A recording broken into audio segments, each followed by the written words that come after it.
Hi listeners, this is Lori from Her Half of History. It's March, and in the US that means Women's History Month. I'm celebrating with free to everyone bonus episodes every Monday, all month long. I'm also celebrating with a prize drawing where a listener like you will win some free Her Half of History merch. There are 4 ways to get yourself in the drawing. You can 1. Sign up as a supporter on Patreon, any level. 2. If you're already a Patreon supporter, bump up your current support level.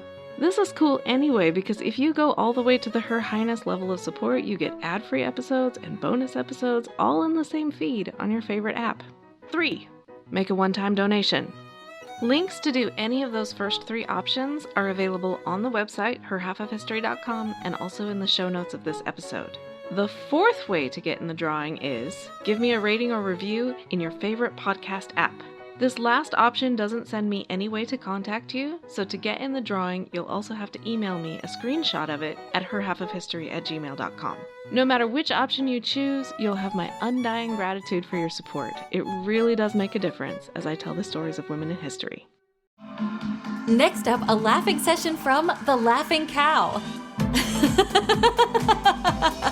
Now, unpeel a wedge of the Laughing Cow light spreadable cheese, a delicious snack with 2 grams of protein and 25 calories per wedge.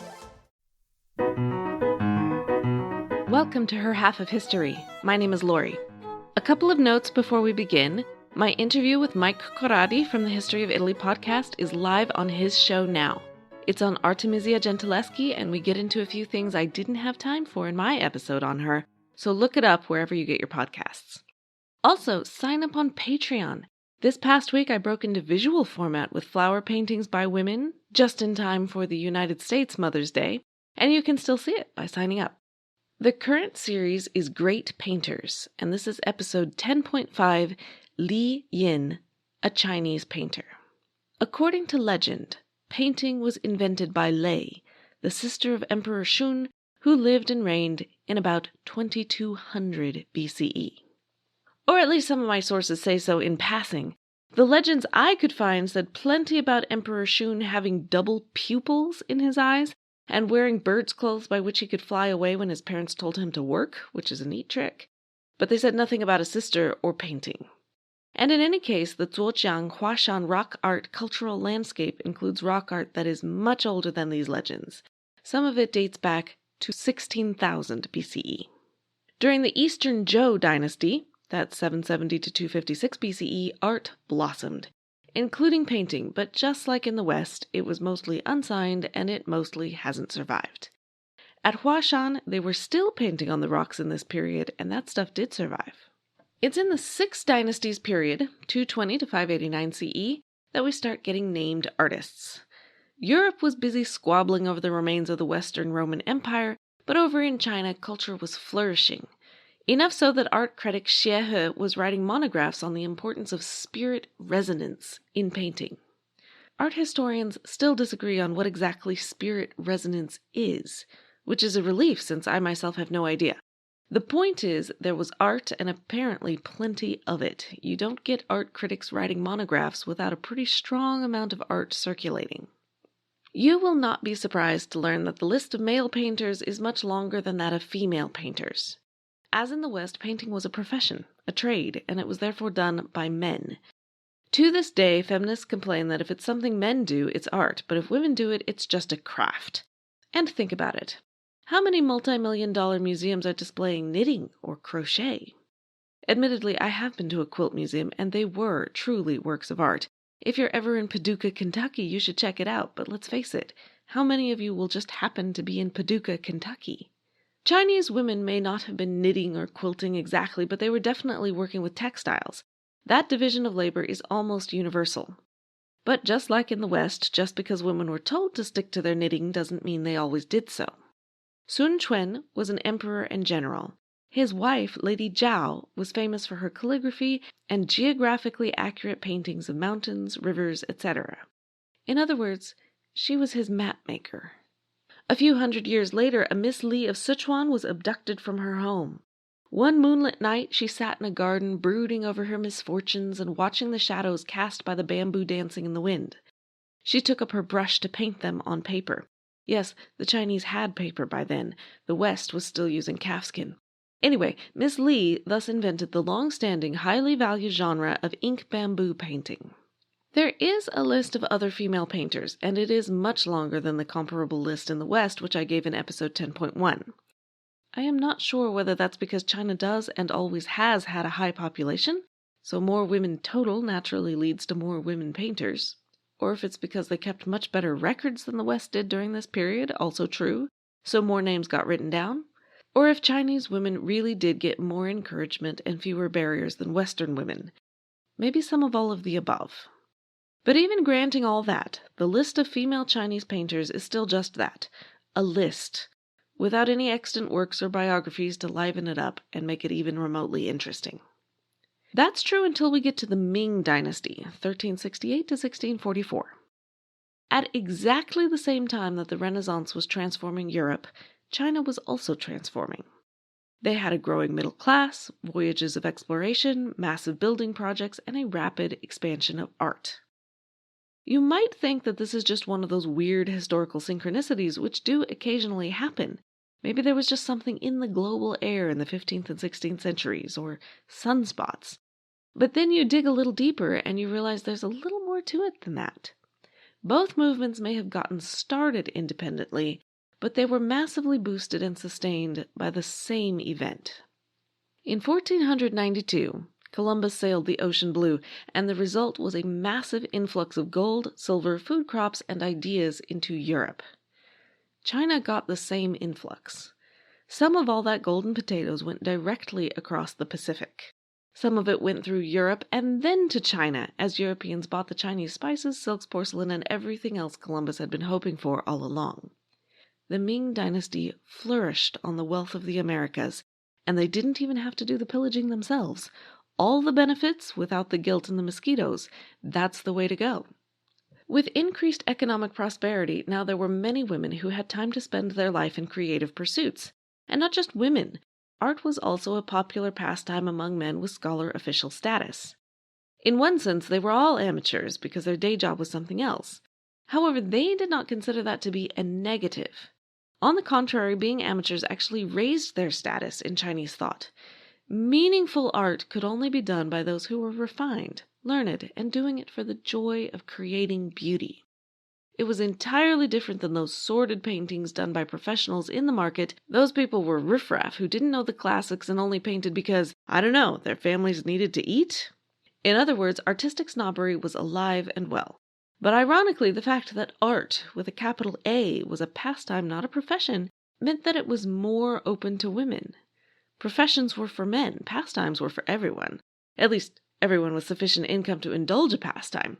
So gentry women painted with each other and with their husbands, and were sometimes even summoned to the imperial palace to instruct empresses and princesses who also wanted to be artists. Many of these women created work that never reached any wider audience than their own family circle. In theory, women were allowed to be educated and produce art, but in reality, pulling that off was hard, without a dangerous and more or less forbidden mingling of the sexes. So mothers, sisters, aunts, and cousins might pursue art together or in competition with each other. They would develop a coveted reputation for skill and refinement, but that was probably as far as it went, unless they had a male relative to champion their works in a larger sphere of influence. No wonder the list of male artists is still longer than that of women. But don't let that suggest to you that they weren't worthy of a larger reputation. In the modern world, they'd not only be called talented, but multi-talented. I think of painting, poetry, and calligraphy as 3 separate arts, none of which I can do. But in China, they were all done together by the same person and called the 3 perfections. So you might paint a hibiscus flower, write a short poem, add it to your painting in calligraphy, and then send it to a friend, who would add their own verse in response. You had to be good at all of it. This episode is brought to you by Redfin. You're listening to a podcast, which means you're probably multitasking. Maybe even scrolling home listings on Redfin, saving homes without expecting to get them. But Redfin isn't just built for endless browsing. It's built to help you find and own a home. With agents who close twice as many deals, when you find the one, you've got a real shot at getting it. Get started at redfin.com. Own the dream. Hi, this is Kelly Chase from the History Detective podcast. If you enjoy learning about some of the people who probably didn't feature in your history textbooks, History Detective is for you. You'll meet warrior women from Russia, Japan, Vietnam, and India. You'll hear fascinating stories from Australian history, and you may even find out some quirky facts about the people who feature on the Australian currency. Just search for History Detective in your favourite podcast app. See you soon. Our heroine of the day is named Li Yin. She was born in roughly 1611 CE in what is now Hangzhou, or maybe Shaoxing. My sources disagree, but both are near Shanghai, which you are more likely to know the location of anyway. We know little about her family, but they were obviously well enough off to give her a good education, and she loved to read. By the age of 15, her poems and paintings were circulating enough to give her a reputation for excellence. At the age of 20, her poem on the plum blossom was read by the prominent scholar Ge Changqi, and he was smitten. What happens next to a woman depends almost entirely on her situation. If the family can provide a dowry, all is well and wedded bliss begins. And one of my sources does say that they married, but the others say that he took her as a concubine. Traditionally, the difference between a concubine and a wife was that a wife had a dowry and betrothal rights, but a concubine did not. A man could have only one wife, but he could add a number of concubines, the number being dependent on his wealth and social status. Concubines were accepted, but they would never have the same status as a real wife, and as you might expect, friction between wife and concubines was frequent. Practically speaking, the terminology and translation is inconsistent. Some will say a man took a concubine. Others will say he married a concubine, which means she was still a concubine, not a wife. Then there's the terminology for his relationship to her. Most of what I've seen calls him her husband, regardless of whether she was a wife or a concubine. Which one Li Yin was says a lot, mostly about the fortunes of her birth family. Perhaps their fortunes were declining. She can't have been the poorest of the poor, or she would never have learned the art skills and literacy in the first place. On the other hand, there are a lot of anecdotes about her determination to continue despite her poverty. For example, she practiced her calligraphy in the sand, and used fireflies for light. I was inclined to scoff at that last until I read the Boy Scouts of America instructions on how to do it, so I guess it's a real thing. We do know that China had a courtesan class of women who were raised to be everything beautiful and charming for the sake of entertaining wealthy men. Once wealthy men took an interest in painting, the courtesans did so as well. The orchid was their favorite subject to paint because, apparently, it was the easiest. I'm taking that one on faith since it sounds plenty tricky to me. As with women of this class the world over, the real hope was that you would be so beautiful and charming that a man would want more than just an evening's entertainment. Then he would take you on, hopefully as a wife, but at least to something more long-term than a one-night stand. Since this is precisely the scenario that the sources say attracted Ge Zhengqi, you do have to wonder whether Li Yin was actually living in her own family home when they met. Quite possibly not. I can find no mention of any other woman in Ge Zhengqi's life. No wife, no other concubines. Admittedly, the sources are less detailed than I would like, but it seems clear that if Li Yin did not rise to the status of a wife, it was not because someone he cherished more was already holding that position. It was Li Yin who accompanied him on 15 years of work travel across southern China. But then again, maybe she was the wife. There were other courtesans who achieved fame for their cultural accomplishments, but most of them were never able to shed their origins. Liu Rushi and Wang Wei were also courtesan poets of the time who married literary scholars, but in contemporary and later anthologies, only Li Yin is categorized as a virtuous wife. The others are listed as concubines. Overall, you just get the sense that the distinctions were more nebulous than most of the participants wanted to admit. Ge had passed the imperial civil servant exam before he met Li Yin. What exactly he was doing for the government as he traveled for 15 years is not clear to me. In his leisure time, he painted and wrote poetry with Li Yin. One thing that stood out to me doing this research, sandwiched by other Western artists, was the subject of the Chinese art. The famous Western artists of this period were doing scenes from the Bible, flattering portraits of their patrons, and sometimes Greek and Roman mythology and history. Regardless of subject, the human element was generally more important than the background scenery, and often it was very clearly a celebration of the human body. In contrast, the favored Chinese subjects of this time were flowers, birds, and landscapes. A detailed and expressive shading of the human face wasn't really the point. Li Yin painted many flowers, birds, and landscapes. Ge stated that, in landscape painting she is not as good as I am, but in flower and bird paintings I am really not as good as she is. Now, I strongly suggest that you never start a sentence about your significant other that way, but at least he got to the compliment part in the end.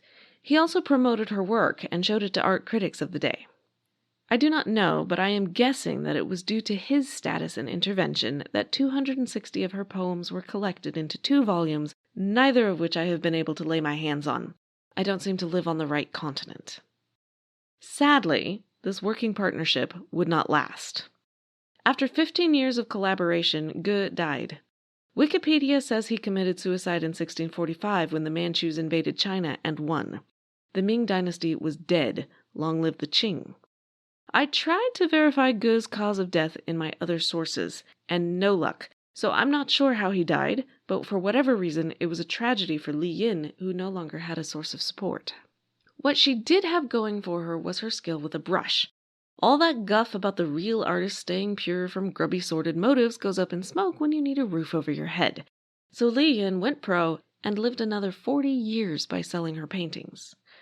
Her work was hugely popular, so you might think fame and fortune would swiftly follow, and fame did. But in the 17th century, copyright law wasn't really a thing, so fortune? Not so much. At one point, there were over 40 other artists faking her work and selling it under her name. Flattering, yes, but it didn't help the bottom line. Art critics through the centuries seem to have forgiven her for her 40-year brush with crass commercialism, for they have praised her work with words like scholarly spirit and life movement. Also with words that were intended as compliments but just don't land quite right, like the critic who commended her because her work was without the air of the women's quarters. High praise indeed. She has also been praised for exceptionally energetic brush strength, which I think is a reference to her style. She worked in fluid, quickly applied brush strokes. Her appeal is in contrasts and dramatic designs rather than finely worked details. Li Yin died in 1685, by which point she would have been in her 70s. Her surviving works are mostly in the Palace Museum in Beijing. My main source today was Marcia Widener's Views from Jade Terrace, Chinese Women Artists 1300 to 1912. You should check out the website herhalfofhistory.com to see Li Yin's paintings, plus a transcript and more sources. I will also be posting some on Twitter at her_half and on Facebook and Instagram as Her Half of History. Reviews and ratings are wonderful, free things you can do to support your favorite podcaster, or even your 100th favorite podcaster if that's what I am. Next week, we head back to the West and find out where art meets science with Maria Sibylla Marion. Thanks.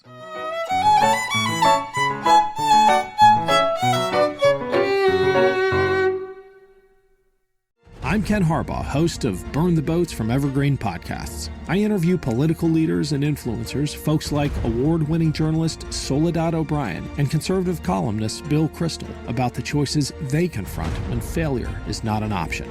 I won't agree with everyone I talk to, but I respect anyone who believes in something enough to risk everything for it. Because history belongs to those willing to burn the boats. Episodes are out every other week wherever you get your podcasts.